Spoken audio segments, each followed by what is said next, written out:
Hi,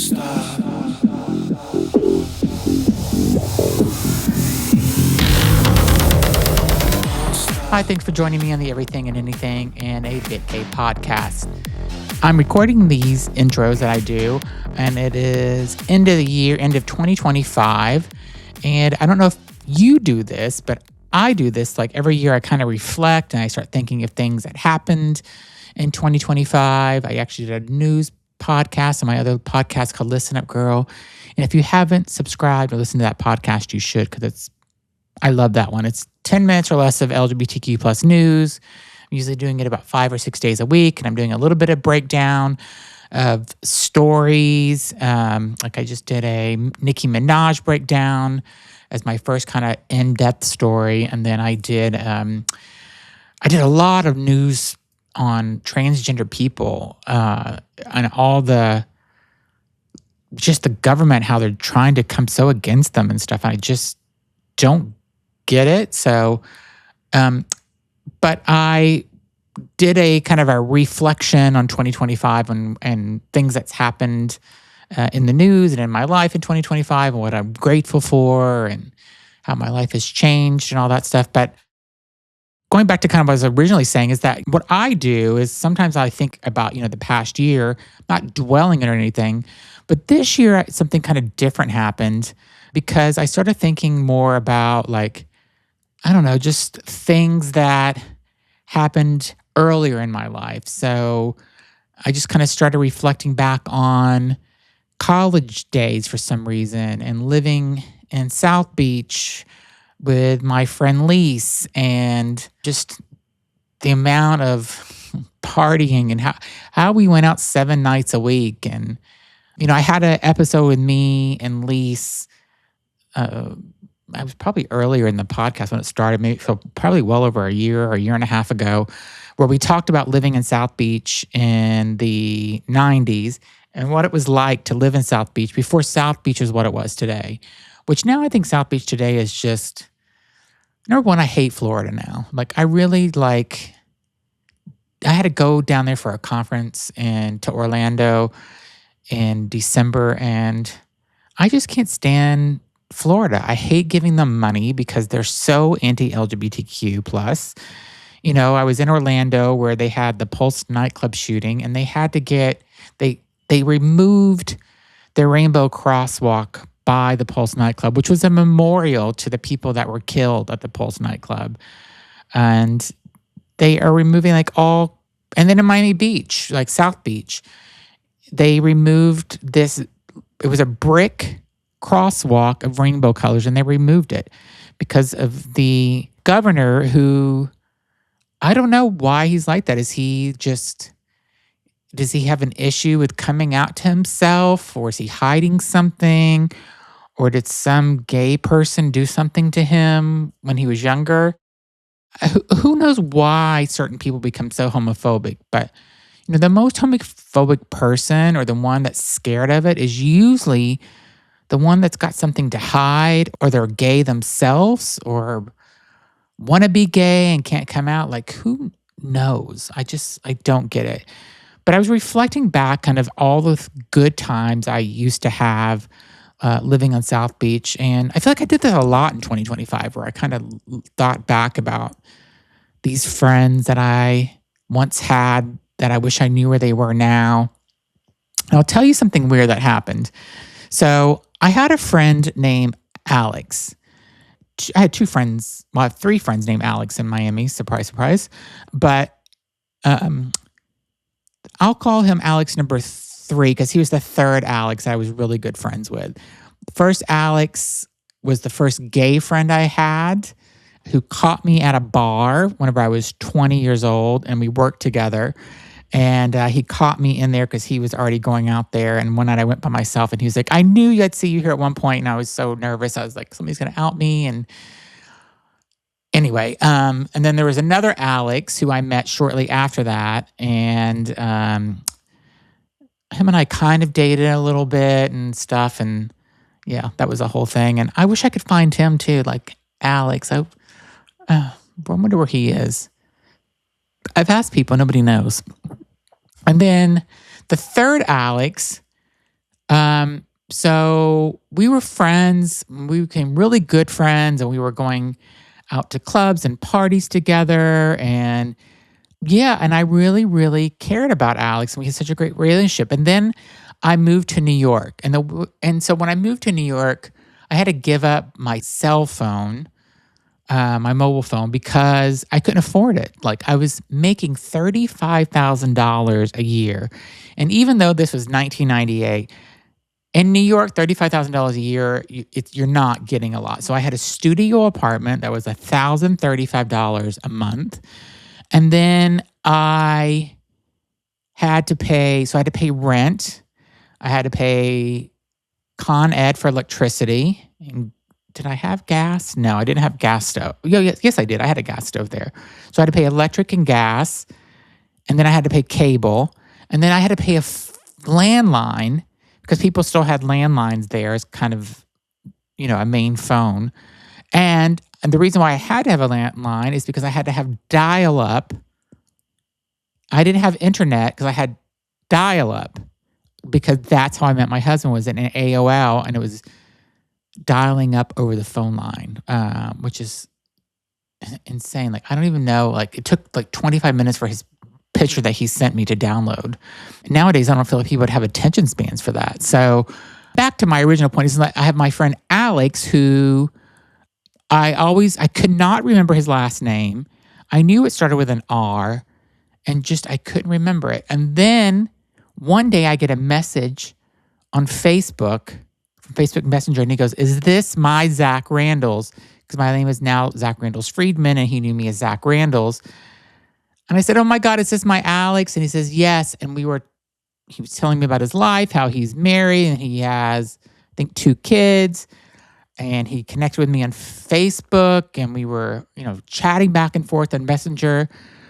And I'm like, "Oh my God, we have to see each other." And I was like, I think he was going to move to LA or something. He was living in Miami still, running the family business. And he was going to move to LA or have a house in LA and keep the house in Coral Gables. And then all of a sudden, like, I kept messaging him back, and it didn't seem like it was going through. I'm like, that's so weird. And like, I'm like, did he block me? And I went to look for him on Facebook, and I couldn't find him. And then I just looked back at our conversation, like, did I say something that could have offended him? Like, what happened? Because he told me in the message, he's like, "Oh my God, he goes, well, after you moved to New York, I went to New York like a little bit after you, and I was trying to find you. I was trying to look you up like in the white pages, which was a phone book, like a physical paper phone book, and trying to see if I could find you. But my number was definitely unlisted because I always did that." And yeah, and he says, like, "I couldn't find you, and I was living there, and I really wanted to connect with you. And I had no way to get in touch with you." And yeah, it's so crazy. So, and he kept saying, "I'm so happy." Like, he was so happy he found me. And I was just as happy that he found me too, because he was one of the people that I always wanted to find because we were so close and we had such a good time together. I have so many memories with him of good nights and drunken nights and just, God, I don't know, just like he was such an awesome person. So then he just like disappeared. And then I told my friend Tony to like look for him on Facebook, and he's like, "I don't see him. I don't find him." So I don't know what happened. Like, did he just delete his account? But, and it's like his Facebook Messenger message is still there. So I still have that. But I don't know if that matters. Like, if you delete your Facebook account. And my friend Tony's like, "Well, he's married, and maybe his husband found out that you were talking to him and got pissed off." But I knew his husband's name, and I sent him a message on Facebook because he was on Facebook, and he completely ignored it. He ignored my friend request. I know where he works. I sent him an email to his work. 'Cause I'm like, this has to be a mistake. And then I found his address in Coral Gables. I wrote him a physical letter to say, "Alex, what happened? Like, I can't find you on Facebook anymore. Here's my phone number. Call me." The letter never came back, and I never heard from him again. So it's so bizarre to me. It's like, this is the second friend that kind of just like disappeared, just like completely vanished. So I don't know. I feel like in 2026 is going to be my goal to find him. In fact, I just want to end this intro now and just do more searches for him. Or I almost want to hire a private investigator to find out like where he is. Because my first friend, I did an episode on this friend, my friend Gary, who I was friends with during the same time I met Alex number one. And because we were both 20 years old getting into clubs with fake IDs. And Gary and I were texting and talking, and then he lived in New York and he had a bit of a drug problem. And then he just disappeared. Like, stopped texting me. His phone number was disconnected. I contacted some of his friends that I knew he was hanging out with. They're like, nope, we don't know where he is. He vanished. Then one friend, a year later, last summer, said, I seen Gary in Union Square. He looked disheveled. He looked like he could have been homeless. Something was up with him. And I'm like, how could he get there? I feel like this is a whole nother show, a topic. But going back to my original point, I want to talk about Gary and Alex again, but I think it's its own episode almost. But what I want to say is that I have reflected back on my times growing up, and I say this often, where I wish I could go back for a week to college, and because it was so much fun. And I wish I could just get those people's names and find out where they are. But, you wish, and maybe there's a reason why you're not supposed to know where people are. But I have an amazing guest today after all that ranting and raving I just did. She's an amazing person. I really enjoyed interviewing this woman. Her name is Risa, and she was a type A personality and, was in an 18-year marriage that was kind of falling apart. And she got this rare disease and got through it and ended up finding out who she really was in life. And I don't want to ruin the story for you, but listen to her story. And I'll just say she did a bike ride over several months from Canada to Mexico with a group of 10 people she didn't know. And she was so vulnerable and honest during this conversation, and I just loved it. And I can't wait for you to hear her story, because she's one of those guests that I end with, and I'm like, think about her for a few days, and I'm like, God, I want to be her friend. Like, I want her in my life. So enjoy my episode with Risa. And sorry, my intro for this podcast was so long, because I apparently need to do an episode on Alex and Gary again. Thanks for listening. Thanks for joining me on the Everything and Anything and a Bit Gay podcast. Today, my guest is Risa, whose life was upended by a rare pituitary disease, brain surgery, and the end to an 18-year marriage. Instead of stopping, she got on a bike and rode from Canada to Mexico, redefining who she was along the way. Her memoir, The Road Unpaved, is a powerful story of resilience, reinvention, and choosing to keep going. Welcome to the show. Hi, Zach. Thank you. I'm so excited to be here. So for listeners just meeting you, tell us who you are before the diagnosis that you had and who you are now. Let's start with that. Okay. Yes. Gosh. So pre-diagnosis, I was this Ironman athlete, like obsessed CrossFitter, very rigid in my thinking, rigid in my lifestyle. Mm-hmm. Everything had to be perfect. I had to be the best at everything. And I don't think I was like outwardly an asshole, but like, I think like in some way, like I just always had to be the best. And it's not that like I didn't want good things for other people, but I wanted to be the best at it. But I thought the way I thought about the world, I thought the way I viewed the world, the way I operated in the world was the right way. And then whammo, I'm hit with a brain tumor and then this really ridiculously named disease called acromegaly that took me months to pronounce. And it really forced me to start reflecting and questioning everything in my life. And around the same time, my 18-year marriage to my husband was ending, and I fell in love with a woman. And so I was questioning that whole identity. And then my body and brain aren't operating the same. I mean, it was a complete upheaval, but it really forced me to look at my life. Yeah, and so whenever did your marriage, just from a chronological standpoint, was your marriage kind of already ending before you got your diagnosis, or did it kind of end after the diagnosis?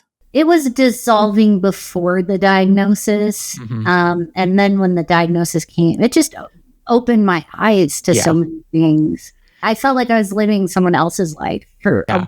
long time. So when people hear brain tumor or brain surgery, it sounds I think of like worst case scenario. It makes me fearful. But what was the first thing that actually you felt when you got the diagnosis? Were you like, I'm going to make it through this? Or were you like, this is like ending? Or what was your first reaction?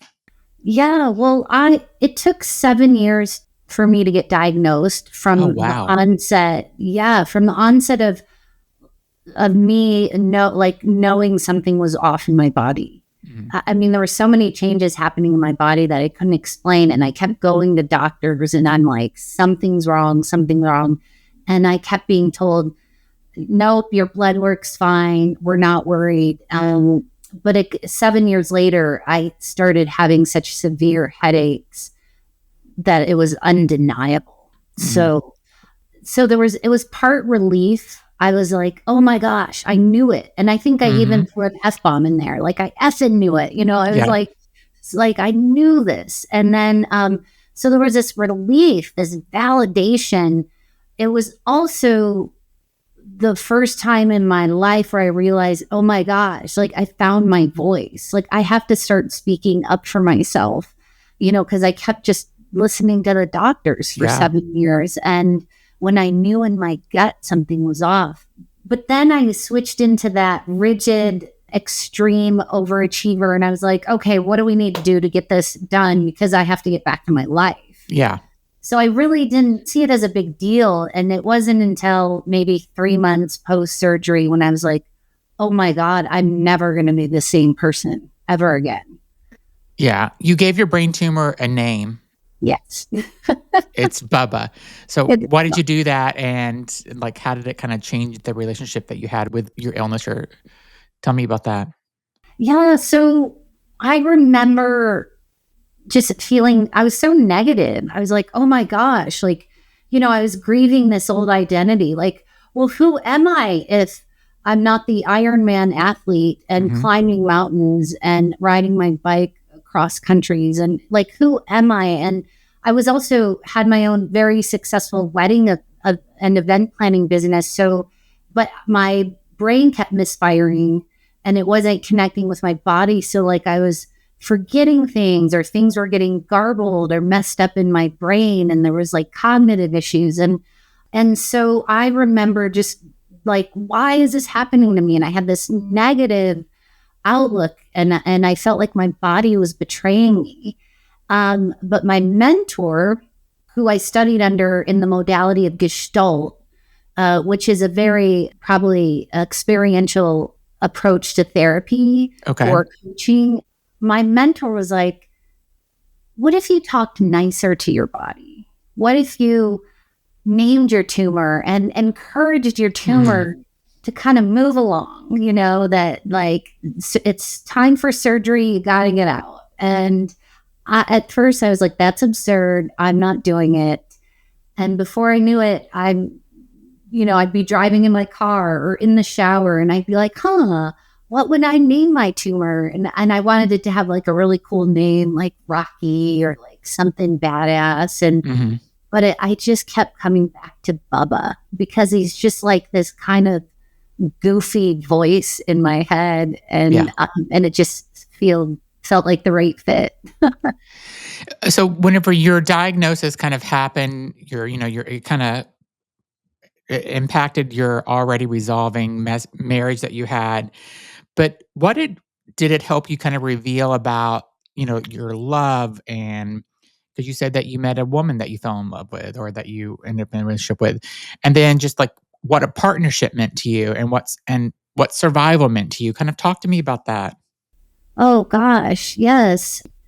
Well, I think meeting the woman, yeah, like it showed me a whole different. How did you meet her? I so it things were just opening up after COVID shut down, Uh-huh. and she was managing a restaurant, my favorite restaurant that I used to go to, like for pancakes after biking. Okay. And I saw that it was open after the shutdown, and I was with my friend, and we just finished a bike ride, and I'm like, oh my gosh, let's go get pancakes. They have the best pancakes, and she happened to wait on our table, and it was undeniable. I can't even describe it. It was like a lightning bolt or Mhm. electricity. And I had to know this person. I had to connect with them. And I was so nervous. And my friend like is like, what is wrong with you? And I'm like, Yeah. I don't know. And then, but here I'm in this marriage and but I had to know this girl. And I seriously, for like 6 weeks, I was tossing and turning at night. And I'm like, who is this person? Why do I need to know them? And a friend of mine was like, go find out. And so I did. And I emailed this person and we ended up meeting for lunch. And it was kind of at that lunch was like, oh my gosh, I have to go home and tell my husband. Like I just knew. Like and so and although our marriage was dissolving, it was Yeah. almost like it was comfortable and easy to stay in. So, but like I knew at this point when I met her, there was no going back. Like Yeah. I was now someone different. Like I was, Did she feel it as well? she did, but I think she has a harder time maybe putting language to her feelings. So I'm not sure she could really explain what she was feeling, Yeah. but yes, And are you two still in contact? we're not. No. Okay, you're not. Okay. Um, what so that changed your life. I'm assuming your marriage is now you're finalized your marriage and stuff. Yes. And how is your relationship now? Like how are you feeling with people and meeting people? And are you in a relationship now? I'm not in a relationship now. I'm very clear that I prefer women. Prefer to be with women. It was almost like I got a little blindsided by the grief around my divorce. Hmm. And I remember someone saying to me, it's a quote, they said, you can make the right decision and still feel sad. Hmm. And that's what it was. Like I knew I had to get this divorce but I was blindsided with grief about it. You know, it Yeah. was kind of another ending to that old identity of that rigid Rissa and living that life. And so I felt like I had to heal through that. And now I've like emerged in this place where for the first, like what feels like the first time in my life, I'm number one to me. Like Yeah. I've made myself first. Yeah. And I'm very open to dating and meeting, but I'm not out there actively doing it. I'm so busy with my life and I'm doing so many amazing things. I trust that it'll happen at the right time. Yeah, exactly. So let's talk about this bike ride because I mean, it's amazing that you did this bike ride but it's even more amazing is when you did it. So what made you say yes from going from Canada to Mexico when most people are in retreat, they start retreating inward and stuff. So tell me about how you decided to kind of like, I'm going to do this and I want to do this and I want to, and it's took 6 weeks. That's a long time. So tell me about that. Yeah. So I remember I had been sitting on my sofa in the living room. I think it was 6 months post surgery. I just went through radiation treatment. I had been wearing these sweatpants every day. They were hanging off me like rags. They were tattered and gnarly. And I'm probably binge watching like the L Word again or some Yeah. Netflix show. And But I remember thinking that, like, this is no way to live. Yeah. And if I stay here one more day, like, even though this sounds dramatic, like, I was like, I'll die if I stay here. Mhm. I'll die. And so I made a conscious choice that day. I was like, I need something to live for. And so I again, back in that reflective place of all the things that I was going to do someday that I never did. Mhm. One of those being, I'm going to ride my bike across the country. And then I found the Pacific Coast route, which Yeah. seemed magical. And I was like, that's the one. And I signed up that same day and I got off the couch and out of those sweatpants. And it progressed from there. And were you with a group of people, or were you by yourself, or was it like a group activity that you were doing? Like, tell me about, like, what the ride was like. Yeah, it's called a semi-supported tour. So it's kind of like every man for himself, but we put all our gear into a van and Mhm. someone transports it to the next town. And I was in this place of I wasn't sure how my body was going to respond, so I didn't want to worry about my gear. I didn't want Yeah. to carry it on my bike, and I didn't have a touring bike, and I love my road bike. So I was like, I'm gonna great. A van will take my gear, and I just have to set up my tent and make my food Yeah. every night when I get in the camp.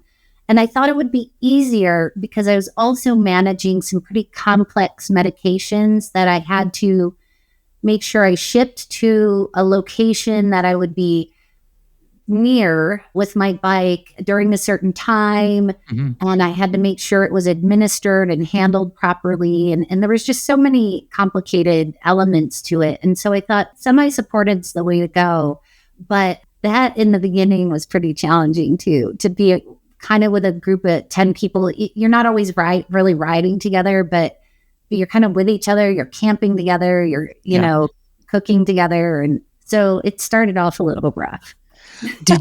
Are you friends with any of those 10 people still? I mean, because, like, that's a huge trip, and I feel like even though, like, you're not riding together every moment, camping together every night and doing that long of a ride, like, I feel like you have to become close with these people and you learn a lot about them. Is that Yeah. So, yeah. And without giving too much away, because a lot of this is in my book, but I do stay in touch with some people. And there's one person in particular that turned out to be, I call him my BFF on that trip, but it was a very surprising connection. and it's in the book? It's in the book. Okay, well, let everybody go to get the book to hear that story. I imagine, like, you had since you're riding, you probably have a lot of time to think as you're kind of going through these, I'm assuming it's very beautiful, the ride up, or were you coming from you were going from Canada to Mexico? Yes. Yeah. Yeah, so I've gotta imagine it's so beautiful on the coast and stuff. We have a family friend that actually did that hike. Um, Oh, yes. I don't know how far he did it, but I know it took months to do the hike. Yeah. And he completed. I just don't know where it stopped, and I don't know if it was from, like, Canada to Mexico, but I've gotta imagine that you have a lot of time to kinda think about things and process. Was there a moment that's kind of, like, defined a lot of like, your life for you when you were on this trip? Or was there something like that just I don't know, like, I feel like it's almost how can I explain what I'm trying to ask you? I feel like it's almost like was there a moment of, like, an aha moment where you're like, "Oh, this is what I should be doing with my life," or, "Oh, this is I reflected back and this is what I wish I would have done differently," or, "This is why I'm here," or just kind of any moment there throughout that 6 weeks where it was just eye-opening? Gosh. Yes. Well, it's interesting because I thought by the end of this, soul healing journey I was going to take, I would have it all figured out. And I didn't. But I remember thinking, okay, I can handle the brain tumor and these injections, but it's kind of a layered story. But my girlfriend who I was dating at the time, she had broken up with me before the tour. And then I thought, okay, maybe this is a mistake and maybe I shouldn't leave my husband. And he was so heartbroken and I was heartbroken that he was heartbroken. And I remember that being, I had this realization, like I knew I wanted to she came back. She was like, I want to get back with you. Hmm. You're the one. And I made this, it became very clear to me that nope, I want to leave my marriage and I do want to be with her. And so there was that awareness. And that actually felt like the hardest thing for me emotionally, beyond the brain tumor and all the other things that were going on. That was the hardest thing for me. Yeah. Were there ever times when you were in that 6-week period where you're just like, I can't get through this day or I got to quit? I mean, does that ever happen? Oh my gosh, yes. Especially the first 2 weeks were rainy and cold in the Oh, Pacific yeah. Northwest, you know, and Yes. like, oh, that damn cold. And, you know, we're camping every night. And so you hope you get to the next camp and you have enough, like, it'll dry out. You can dry out your tent and your Yeah. gear. There might be a hot shower, you know, which takes quarters. Yeah. And you just hope that you can find some dry, warm space. But I remember this day, and it was somewhere in rural Washington, and it was pouring rain again and full rain gear on my bike, and my head's down. And I'm like, why am I doing this? And I remember looking up, and at the end of someone's driveway, there's a recliner, like a lazy boy recliner chair. And in the recliner is this giant teddy bear, like the ones that are like bigger than you or Yeah. me, Yeah. massive, and his hands up waving. And it's a stuffed teddy bear sitting out there in the pouring rain, waving to me. And it was in that moment, I was like, rain or not, I need to look around. I need to Yeah. savor this moment. Like, who gets the opportunity to just get on their bike every day and see parts of the world or country that many people will never see in their life? Yeah, exactly. I mean, you've probably seen, like I said, some amazing things that if you're just driving through in a car, you would just miss. Yes, absolutely. So you kind of, it sounds like you had almost like this picture perfect, what society calls a picture perfect life in a way, right? Where you were a married woman to a man, you had your own business, you were an Iron Man person. Like, how did this entire experience, how to kind of, or did it help you kind of become more free, kind of emotionally and spiritually? And I feel like this should have been a life changing time for you. So tell me about that. It really was. I was really resistant to the change, everything that was changing. It was so scary to me. You know, I was such a planner. I had my whole life figured out. Do you plan as And much now? no, not at all. Really? There's so much freedom to that. I still do some planning, but oh my gosh, I really have kind of burst open. From anywhere from my fashion and how I dress and the way I want to spend my time and who I want to spend it with. And I mean, there's so many things. So it really, there was resistance to that in the beginning for sure. And I feel like it's still unfolding. Like every day, like right now, I feel like I'm kind of in this another renewal. Like, Mhm. okay, I've done all this and now there's the next thing, like there's the next version of me. And so, yeah, it's definitely life changing. As you, not the 10 people that you were kind of riding with or that were in your group, but people that you kind of met along the way. Was there anybody that really stood out to you that you can remember? Like, I don't know, maybe you stopped at a convenience store to get something, or I don't know, anybody that you There, can think of? Because yeah, I'm sure you met so many people yeah. along that 6-week journey. Yes, there were so many. The first one that comes to mind, and I feel a little emotional around this. I remember I was riding along, and I there were two people that kind of rode with me every day. They really liked my pace, and at first I was really annoyed about it, but then I embraced it. But I remember one day there was maybe about five of us that kind of ended up in the same town at the same time, like at the same stoplight, and I saw a sign for donuts, and I was like, everybody, we're stopping to get donuts. And everyone was like, I don't know. Donuts, they're bad for me. And I'm like, well, I'm going to get donuts. Yeah. And they all followed me and we all got donuts. But I remember meeting this woman who, it was called Duchess Donuts. It was her dream to have this shop.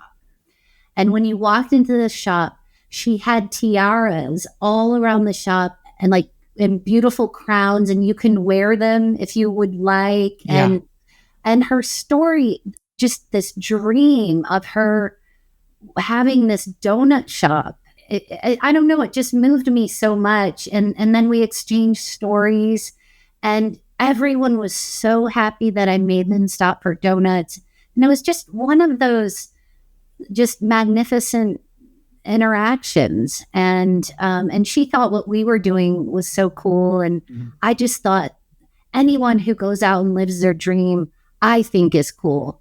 And Mhm. so I just had so much respect and admiration for her. What do you want readers that are reading your book who are kind of dealing, with an illness or divorce or figuring out their identity, when they're done with your book, what are you hoping that they get out of it? Oh gosh. I'll just say your story is so remarkable because in so many ways, because not only are you a survivor, but you also are being so authentic to yourself now. And that says just so much. And I love having people like you on my show that are survivors. Like you could have given up so many times between a divorce, having brain surgery, you could have given up on this bike ride even and not had all these experiences. There's so many points along the way that you're like, "Nope, I'm gonna keep going," and that is so aspirational to people or inspirational to people.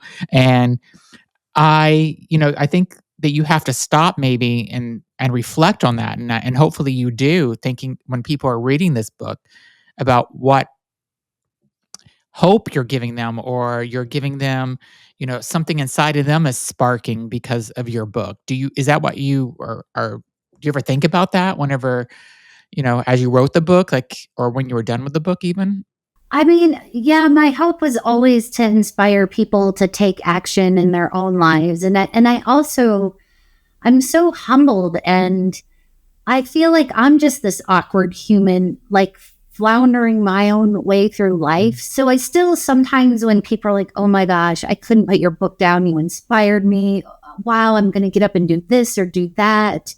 There's sometimes I'm still like, what really me? Like I'm still figuring it out. I still, I Yeah. still don't know. But oh my gosh, it's such a great feeling, and because I think people realize it's actually not about the bike ride. It's not about Yeah. going out and doing 1,800 miles. It's like, what can you do today? Like, what's a step you can take toward living the life you want on your terms?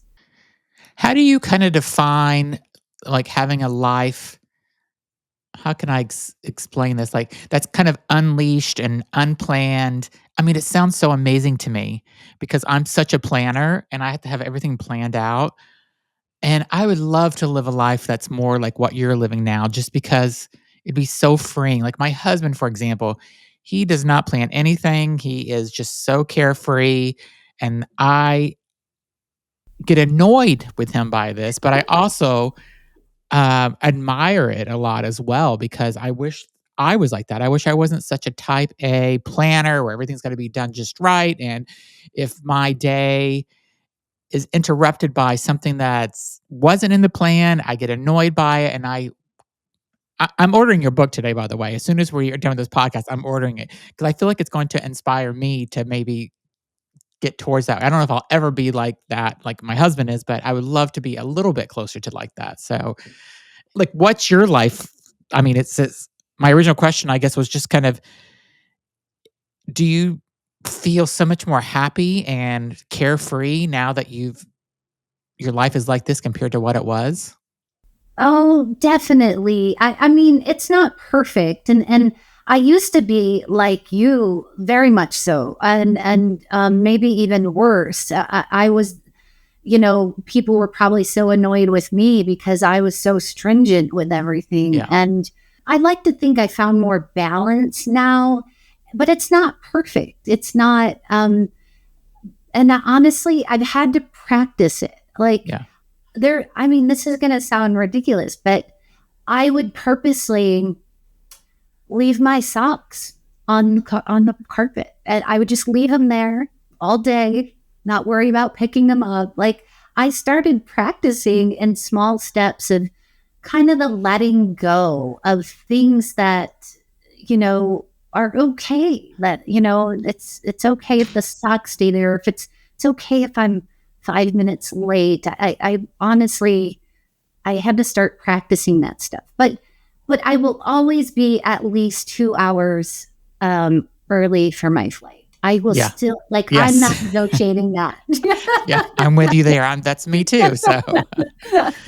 So if you could go back to yourself who was sitting in that doctor's office before hearing your diagnosis, like right before, what would you want to tell yourself? Oh, wow, that's an incredible question. Uh, you're so good at this. My goodness. What would I want to tell myself? Gosh, I don't know. I don't have an answer for that. Like, what did you learn the most over since that time to now? What was your biggest lessons? Honestly, life is not that big a deal. Nothing is that big a deal. So, and I don't mean to sound like it's not that like I don't care about anything, Hmm. but I really do stop and pause. Like, is this Hmm. that big a deal? Like, is this worth getting frustrated over or uptight about or worried about? And yeah, thank you for that question. That would be it. It's Yeah. not that big a deal. Yeah. I love that. That's a motto I wish I could, again, that's why I like having people like you on my show because, I think there's a lot of people that are like me that want to be like you. And, yeah, I mean, I would love to be like you. It would be a much happier life. Not that I'm not happy. I shouldn't say it like that, but it'd be a much more relaxed life, I think. So just having more of a clear head.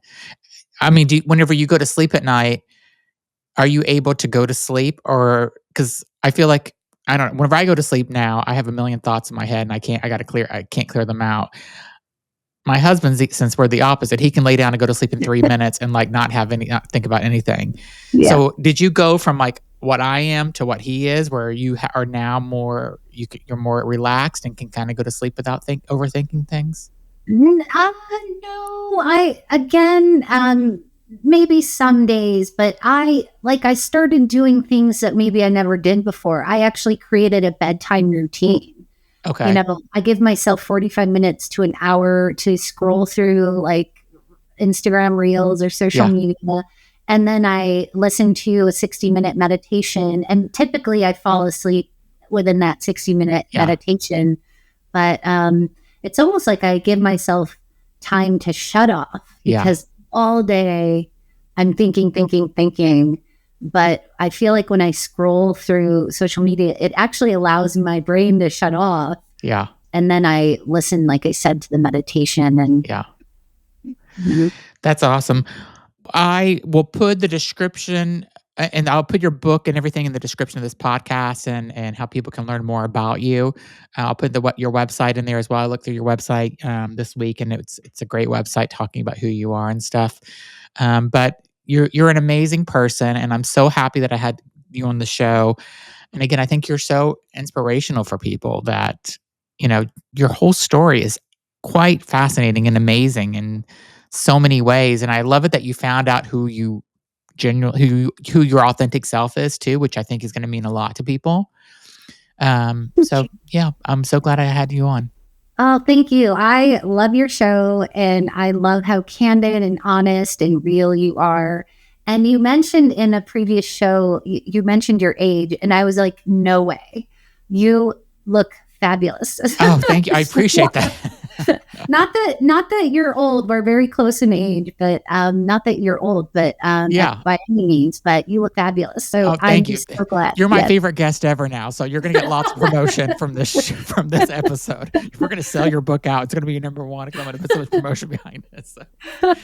Well, thank you so much for being on. You are amazing. Again, go to the description of this podcast to buy her book and go to her website and learn more about her incredible story. So thank you so much for being on. I appreciate it. Thank you, Zach.